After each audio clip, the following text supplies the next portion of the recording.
This video that I'm doing here is one that is 13 years in the making. Been collecting data on Chelsea's academy all that time, and it covers now 16 seasons of academy football at Chelsea, and now I'm collating all of that information to do an analysis of Chelsea's development of players. So let's take a look at some of that data. So starting off, let's have a look at where some of these players are currently. So as you can see, this covers 235 players that have left Chelsea. So this is only players that have left. And taking a look straight away at the players who are currently in the Premier League, there is 17 academy graduates currently operating in the Premier League, 13 of which have left the academy in the last 5 years. And you can see clearly that the majority of players stay around in England, Premier League, Championship, League One, League Two, and even into non-league, which isn't surprising, and a smaller number of players going out abroad, but quite a significant number of players. You can see there 26 currently playing in some of the minor leagues across Europe, so a good spread of players there, and a good number of players who are in professional football still playing at good levels. 73 players out of that 235 currently out of football or no club. That will be players that have retired, players who are in between clubs at the moment as well, given it's the close season. So a total of 66% there are still in football. So taking a look now at what is the peak level reach. So this is the highest level that each player has reached in their career, and you can see there the highest number is 17% making it into Championship football at the highest level. A very good number of 14%, 33 players have played in the Premier League, and again looking at minor European clubs have a total of 16%, non-league 14%. So yeah, a good again spread of players, showing how Chelsea's academy graduates are filtering out through the different levels of football, and a majority of them playing at very strong levels. That 21 players who are highest level are academy football. Most of them will still be in academy football at other clubs, having left Chelsea to go and continue their development elsewhere. So yeah, I think this paints a pretty good picture of how Chelsea develop their players. More straightforward one now, looking at international status, senior, youth and none.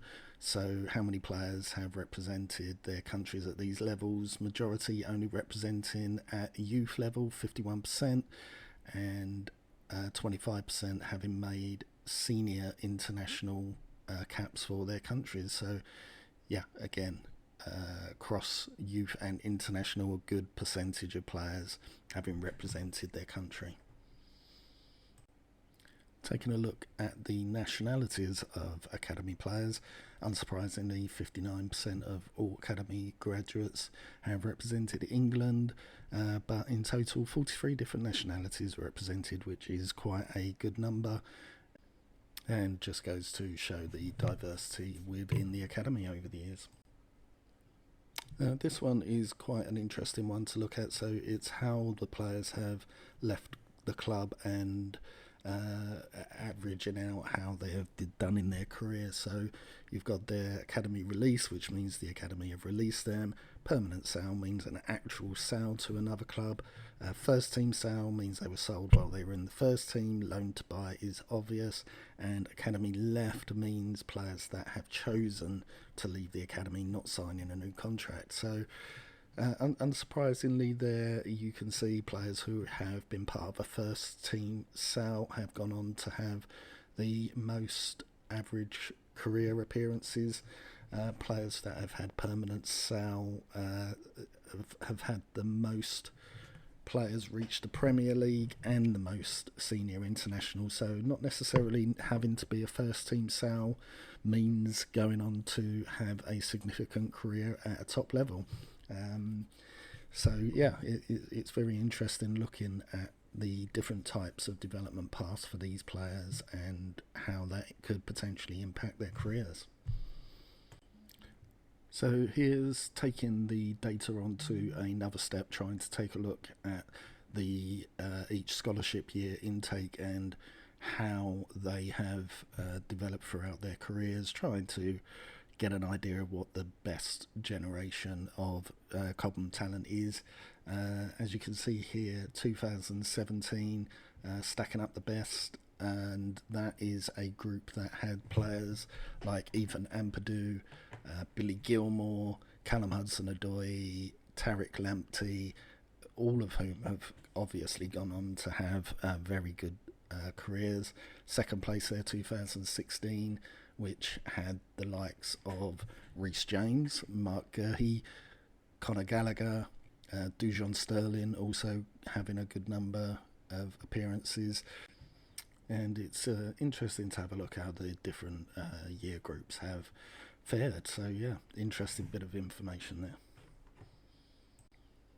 So this is breaking down the individual players now and who's had the most appearances, most goals. So obviously players who are coming towards the end of their careers are towards the top of the appearance charts. George Saville, Ryan Bertrand, who has already retired, John Swift, Patrick Van Arnholt, Patrick Bamford.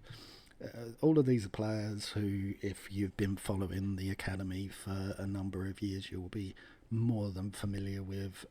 Great players, fantastic to see the careers that they've had, longevity, and the levels that they've reached as well. So really good there. Goal scorers topping the list there, Tammy Abraham, much unfairly maligned player I feel in Chelsea's academy history and first team history as well. As you can see, fantastic goal scorer there, leaping ahead of Dom Solanke and Patrick Bamford. I mean, across both these lists, like some fantastic names there, some great names to see, and players that have done Chelsea's academy very proud over the years. And finally, let's take another look at some data regarding the scholarship years. Average age joined, so that's obviously the age which they joined Chelsea's academy. 2016, the year that was mentioned previously, the year with Reece James, Conor Gallagher, Mark Gurhey, averaging join age of 8, which is just incredible. Also, the group that has the most average first team appearances. So again, some very interesting data in there, looking at how each year group has developed over the years. Obviously, some of these more recent years, 25, 26, 23, could improve as time goes on. So yeah, it's something that I'll come back to at some point. So thank you for watching this video. I hope it's been something that you've found interesting. I'd be very grateful for some feedback. What bits of data have you found most interesting? Is there anything that you would like to see that I could potentially do in the future? So yeah, thanks again for watching, and yeah, please give me some feedback. It'd be fantastic.